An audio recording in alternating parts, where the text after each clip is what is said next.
France के avian में चल रही G7 समिट में आज बहुत ही अहम दिन है। करीब 16 महीने बाद भारत के प्रधानमंत्री नरेंद्र मोदी और अमेरिका के राष्ट्रपति डोनाल्ड ट्रंप की मुलाकात होगी। दोनों के बीच द्विपक्षीय बैठक होगी। सबकी नजरें इसी बैठक पर टिकी है। माना जा रहा है कि इस बैठक में दोनों देशों के बीच ट्रेड डील पर चर्चा हो सकती है। इस पर ज्यादा डिटेल के लिए हमारे साथ जुड़े हैं लक्ष्मण रॉय। लक्ष्मण जी, सबसे पहले तो ये बताइए कि कितनी अहम है ये बैठक और इनमें किन बड़े मुद्दों पर चर्चा होने की उम्मीद है। देखिए, ये बैठक कई मायनों में काफ़ी महत्वपूर्ण है। सबसे बड़ी बात, 16 महीने के अंतराल पे ये बैठक हो रही है, जब दोनों आमने सामने बैठ करके बातचीत करेंगे। और इस 16 महीने में अमेरिका और भारत के बीच में रिश्ते में कई बार कड़वाहट जैसे माहौल बनते हुए दिखे। कई बार ट्रंप के बेतुके बयान से असहज होता हुआ दिखा गया, लेकिन भारतीय कूटनीतिक ने काफ़ी परिपक्वता का परिचय देते हुए काफ़ी संयम रखा और अब जाके बैठक हो रही है। तो इस बैठक में सबसे तात्कालिक मुद्दा यह है कि ईरान वॉर के दौरान भारतीय नाविकों की जो हत्या हुई, 3 नाविकों की जो हत्या हुई, उसका मुद्दा यहां पे जोर शोर से प्रधानमंत्री उठा सकते हैं। इससे पहले विदेश मंत्री अपने स्तर पर उठा चुके हैं, राजनयिकों को सम्मन तक किया चुका है। अब ये सबसे बड़ा मौका है जहां पे कड़ा संदेश दिया जाए। दूसरी महत्वपूर्ण बात, इस नाविकों के मौत के अलावा लॉन्ग टर्म के हिसाब से सबकी निगाह इस बात पर टिकी कि भारत और अमेरिका के बीच में ट्रेड डील लगभग 99% हिस्सा पूरा हो चुका है। सिर्फ 1% हिस्सा है जो पूरा होना बाकी है। उसको कैसे पूरा किया जाए, क्योंकि इसी महीने वहां के यूएस के ट्रेड रिप्रेजेंटेटिव भी भारत आ रहे हैं, तो ट्रेड डील को अंतिम रूप देने के लिए, तो ये ट्रेड डील को फाइनल करने के लिहाज से इस बैठक में बातचीत उठेगी और माना जा रहा है कि इस लिहाज से बैठक काफी महत्वपूर्ण यहां पर हो सकती है ट्रेड डील के लिहाज से। तीसरा, एलएनजी और तेल का इंपोर्ट करने में अमेरिका किस हद तक आगे बढ़ेगा। रशिया से हम इंपोर्ट करते हैं, उसका रास्ता कैसे सामान्य रूप से सुचारू तरीके से खुला रहा है, ये सारी बातें निकल कर आएंगी। एक और चीज, H1B वीजा को लेकर लगातार सख्ती के संकेत आ रहे हैं अमेरिका की तरफ से, उसको कैसे ढील दिया जाए। माना जा रहा है कि शायद ये भी मुद्दा प्रधानमंत्री मोदी इस बैठक में उठा सकते हैं। तो ये बैठक आर्थिक मोर्चे पे, कूटनीतिक मोर्चे पे और ताजा जो राजनीतिक मतभेद पैदा हुए हैं, जियोपॉलिटिकल मतभेद पैदा हुए हैं, उसको दूर करने के लिहाज से काफी महत्वपूर्ण मानी जा रही है।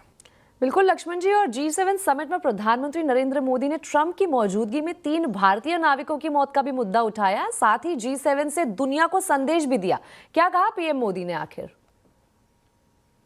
देखिए, मुझे लगता है कि प्रधानमंत्री मोदी बिल्कुल मन बनाकर गए हुए हैं कि बहुत यहाँ पे सधे हुए शब्दों में, बहुत ही कड़े से अपनी बातों को रखना है, प्रभावशाली तरीके से अपनी बातों को रखना है। और इसकी शुरुआत वो G7 की बैठक में कर चुके हैं। G7 की बैठक के तीसरे सेशन में जब बातचीत हो रही थी, जब वहाँ पे प्रधानमंत्री मोदी के ठीक बगल में अमेरिकी राष्ट्रपति ट्रंप बैठे थे और चूंकि अगले ही दिन द्विपक्षीय बातचीत होनी थी, इसके बावजूद प्रधानमंत्री मोदी ने उस बैठक के दौरान, ट्रंप बगल में बैठे हैं वहां पे, उस बैठक में पूरी दुनिया के नेताओं के सामने उन्होंने 3 भारतीय नाविकों की हत्या का मुद्दा उठाया। ईरान वॉर में जो तहस नहस तबाही हुई है उसका मुद्दा उठाया और उन्होंने जोर देकर कहा कि यहाँ पे सबसे ज्यादा दिक्कत जो अभी पूरी दुनिया में मची हुई है वो है ट्रस्ट डेफिसिट काफी ज्यादा है, भरोसे की कमी काफी ज्यादा है। तो भरोसा बरकरार रखना सबसे ज्यादा जरूरी है।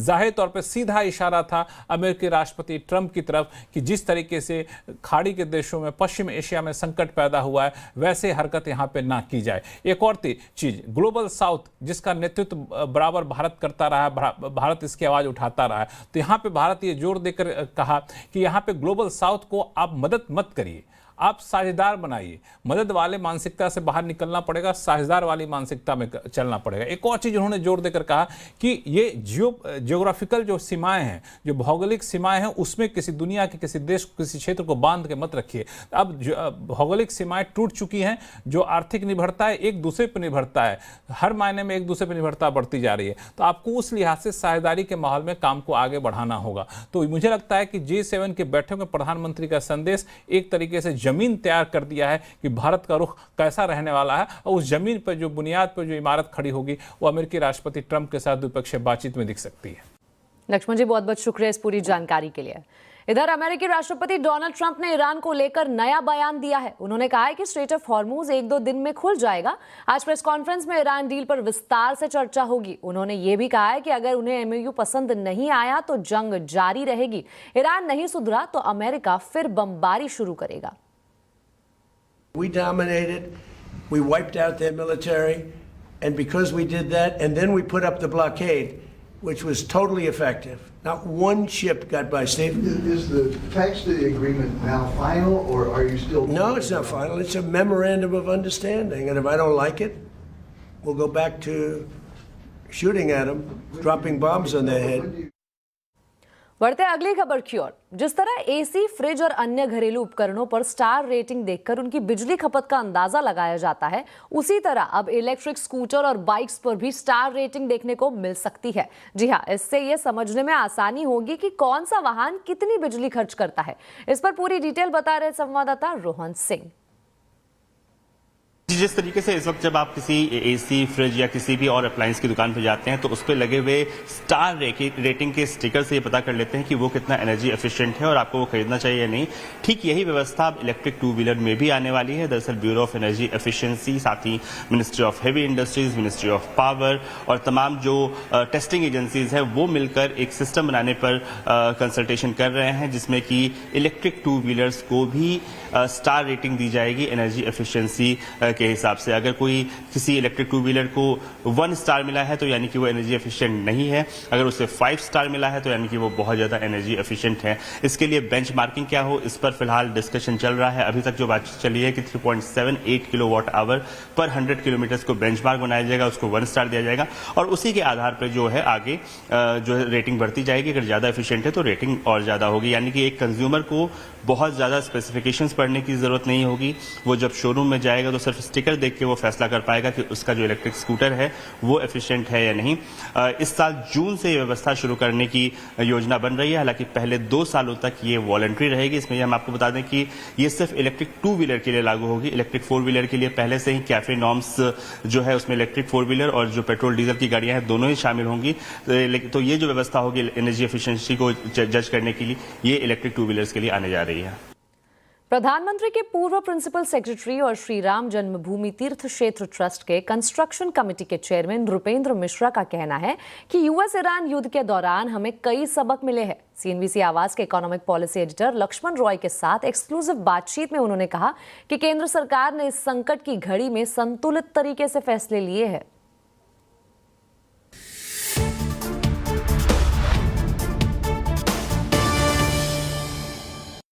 इस पूरे ईरान वॉर से वॉर तो उस क्षेत्र में था, इजराइल, ईरान और अमेरिका के बीच था, लेकिन इससे पूरी दुनिया की अर्थव्यवस्था हिल गई। भारत उस पर सबसे ज़्यादा प्रभावित होने वाली अर्थव्यवस्था में था।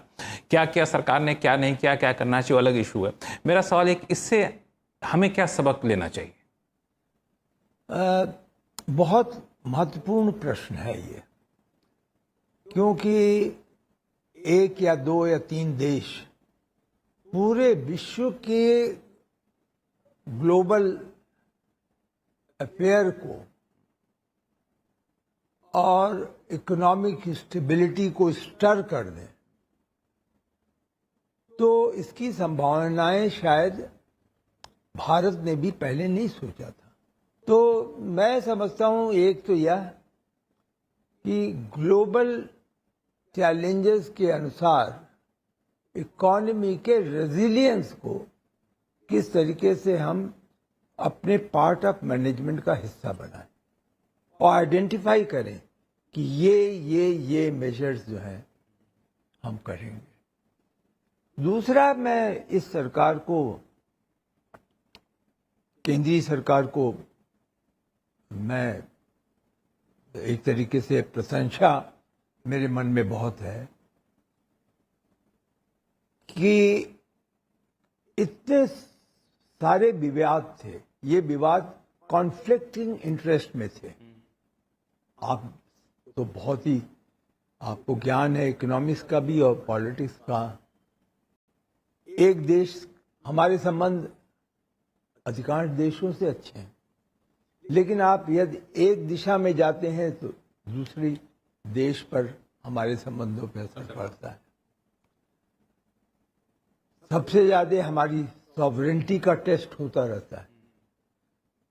लेकिन जो ये डेलिकेट बैलेंस मेंटेन हुआ इकोनॉमिक और पॉलिटिकल रिलेशनशिप में, including trade talks, I must compliment the government.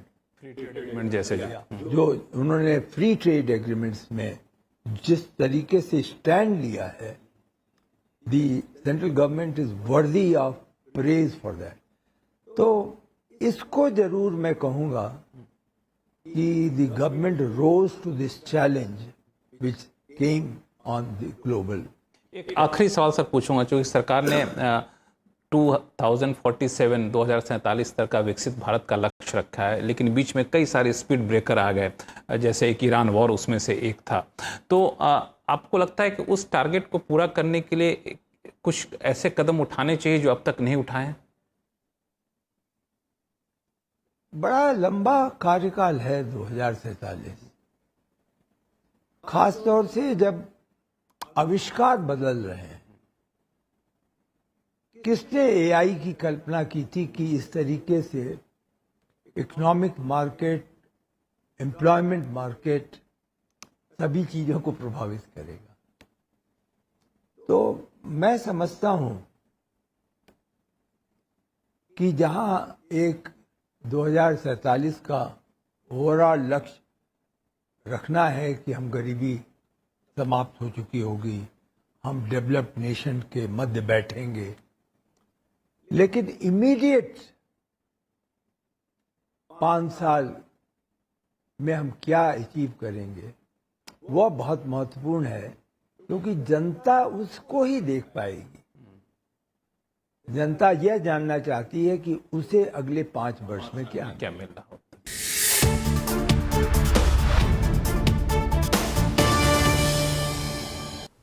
और नृपेंद्र मिश्रा का पूरा एक्सक्लूसिव इंटरव्यू आप देख सकते हैं शाम 5:27 पर सिर्फ CNBC आवाज पर। एथेनॉल इंडस्ट्री चाहती है कि पेट्रोल में ब्लेंडिंग के बाद रसोई में भी एथेनॉल का इस्तेमाल किया जाए। इंडस्ट्री के मुताबिक एथेनॉल रसोई के लिए लकड़ी या कोयले का बेहतर विकल्प हो सकता है। देखिए असीम मंचंदा की ये रिपोर्ट। पश्चिम एशिया संकट के बीच रसोई गैस की सप्लाई में परेशानी है, साथ ही इसकी कीमतें भी बढ़ गई हैं। इस बीच इथेनॉल बनाने वाली इंडस्ट्री चाहती है कि इथेनॉल का इस्तेमाल किचन फ्यूल के तौर पर भी हो। भारत में इथेनॉल बनाने की कैपेसिटी सालाना 2000 करोड़ लीटर है, लेकिन इसमें पेट्रोल में 20% ब्लेंडिंग करने के लिए मात्र 1100 करोड़ लीटर की जरूरत पड़ती है। अतिरिक्त इथेनॉल खपाने के लिए इंडस्ट्री की मांग है कि इसे किचन फ्यूल की तरह इस्तेमाल किया जाए। एलपीजी की कमी के बीच इथेनॉल का इस्तेमाल दूसरे विकल्पों के मुकाबले सस्ता है। कोयला या लकड़ी के मुकाबले इसमें प्रदूषण काफी कम होता है। इथेनॉल से गैस स्टोव चल सकते हैं, पूरे अफ्रीका में चलते रहे हैं। अगर आपको एलपीजी की शॉर्टेज कभी भी होती है तो आप इसका अल्टरनेटिव बना सकते हैं कि एलपीजी की शॉर्टेज के टाइम में आप इथेनॉल को अपने गैस स्टोव में यूज कर सकते हैं। हमारा मानना है कि जो बड़ी किचन है, जैसे हॉस्पिटल की है, होटल्स की है, स्कूल्स कॉलेज की हैं, उन बड़ी किचन में सब में आप जो है इथेनॉल का यूज कर सकते हैं एलपीजी की जगह। कई विकासशील देशों में इथेनॉल का इस्तेमाल खाना पकाने के लिए किया जाता है। मसलन केन्या में इथेनॉल पंप पर मिलता है और बड़ी बड़ी कम्युनिटी किचन, हॉस्पिटल, हॉस्टल में इसका इस्तेमाल रसोई के लिए किया जाता है। इंडस्ट्री भारत में भी इसका ट्रायल शुरू करना चाहती है। अगर गैस की समस्या बढ़ती है तो इसे विकल्प के तौर पर देखा जा सकता है। असीम मंचंदा, दिल्ली। और अब खबरें फीफा वर्ल्ड कप से।